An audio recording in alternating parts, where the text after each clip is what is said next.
জয় রাধে, জয় নিতাই চৈতন্য। আশা করি ভগবানের কৃপায় আপনারা সবাই ভালো আছেন এবং আনন্দিত আছেন। আমরা ভগবানের কৃপায় ভগবত করুণা সান্নিধ্যে ভগবত কথামৃত আস্বাদন করে চলেছি। ভগবান আগের শ্লোক পর্যন্ত অর্থাৎ ১৩তম শ্লোক পর্যন্ত সম্পূর্ণ জ্ঞান এবং অজ্ঞানের পথ, জ্ঞানের মার্গ, জ্ঞানের তত্ত্ব, জ্ঞানের বিষয় সমস্ত পন্থা আলোচনা করলেন এবং ১৩তম শ্লোকে ভগবান বিশেষ করে বর্ণনা করলেন জ্ঞান অজ্ঞানের পার্থক্য করলেন এবং গুরুত্বপূর্ণ বস্তু হচ্ছে সেই পরম তত্ত্বের ব্যাখ্যা, যিনি সৎ অসতের ওপরে। এরপরে আজকে আমরা ১৪তম শ্লোক ক্ষেত্র বিভাগ যোগে ভগবান কী উপদেশামৃত করছেন, সেই তত্ত্বকে কেমন করে দর্শন করা যায়, সেই বস্তুকে কেমন করে পাওয়া যায়, সেই ভগবান তত্ত্বের কেমন অনুভূতি হয়, বা কোন পথে বা কোন বিষয় বা কোন ব্যক্তি বস্তু বিষয়ে ছাড়া বা ত্যাগ করে বা ধরে কিভাবে সেই তত্ত্বের সন্ধান করা যায়, বা সেই তত্ত্ব আদেও কিভাবে, এবং সেই গুণ অর্থাৎ সেই জ্ঞানকে আবার কোনো ইন্দ্রিয়ের দ্বারা তো পাওয়া যায় না। তাহলে সেই জ্ঞানের যে নিরূপণ বা তার যে বিশাল ব্যাপ্তি, যাকে বলা হচ্ছে নির্গুণ, সেই তত্ত্বের বর্ণনা ভগবান এই শ্লোকে করছেন। চলুন আমরা সেই কথা আমৃত অবশ্যই শুনবো, তবে তার আগে আমরা শ্লোকটি আস্বাদন করি। শ্লোকের পরে আমরা এই শ্লোকের বিস্তারিত ব্যাখ্যা আলোচনা করব।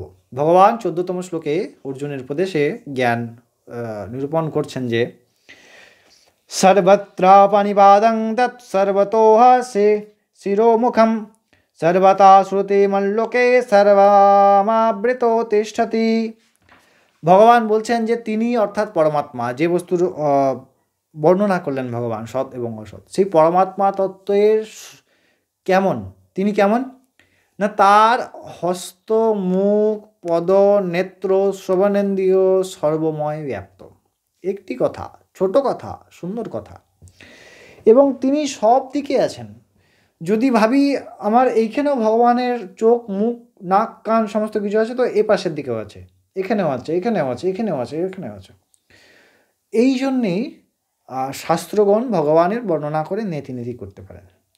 কারণটা হচ্ছে ভগবানও নিজে বর্ণনা করছেন এই তত্ত্বটি, যে আমি এবার এই তত্ত্বকে আমি কিভাবে বোঝাবো, বা আমরা যদি কাউকে বুঝতে হয় কিভাবে, কারণ আমাদের যে মস্তিষ্ক বা আমাদের যে বোঝার শক্তি, সেটুকু তো শুধুমাত্র জড়, অর্থাৎ আমরা আমাদের স্থিতিশীল কোনো বস্তু বুঝতে পারি, তার বাইরে তো কিছু বুঝতে পারি না। আর পরমাত্মা তো নিরন্তর, তিনি সর্বময়, সেই নিরাকার বস্তু বা সাকার বস্তু বা সর্বময় ব্যাপ্ত বা ঈশ্বর বা পরমাত্মা বা ব্রহ্ম, তাকে অনুগমন করব কি করে, তাকে জানবো কি করে, তাকে অনুধাবন করব কি করে, তার চিন্তন হবে কি করে?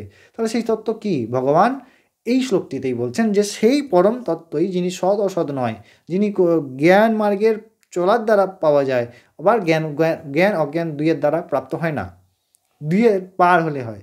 তো সেই তত্ত্বই বর্ণনা করছেন যে তার অনন্ত মুখ, অনন্ত নাক, অনন্ত চোখ, অনন্ত শ্রবণেন্দ্র ইত্যাদি সর্বময় ব্যাপ্ত। সেই তত্ত্বকে জানার পন্থা কি, সেই তত্ত্বকে জানার বিষয় কি, কিভাবে সম্ভব হয়, সেই কথাই ভগবান এই শ্লোকে বর্ণনা করলেন। এই জন্যেই সাধু মুখে ভগবানের কথা শুনতে হয়, অত্যন্ত গূঢ় কথা। তো সব জায়গায় কান, সব জায়গায় মুখ, সব জায়গায় শ্রবণ কীভাবে সম্ভব হয়? ভগবানের সব সম্ভব হয়। সেই ভগবান তো আমাদের মতো জড় নয়। জড় মানে আমাদের সচ্চিদানন্দ স্বরূপ। সচ্চিদানন্দ জাগতিক হাত পা মুখ নয়। তিনি সব দেখেও দেখছেন না, তিনি সব করেও করছেন না, তিনি সব গ্রহণ করেও করছেন না, আবার তিনি কোনো কর্মে লিপ্ত না, অথচ সব কর্ম তার থেকে উৎপাদিত হয়েছে, সব তত্ত্ব তার থেকে উৎপাদিত হয়েছে। তাই এই পন্থাকে জানার জন্য আমাদেরকে আরও ভগবানের কথামৃত শুনতে হবে, প্রতিনিয়ত ভগবানের নাম করতে হবে, তবেই গিয়ে বোধগম্য হবে।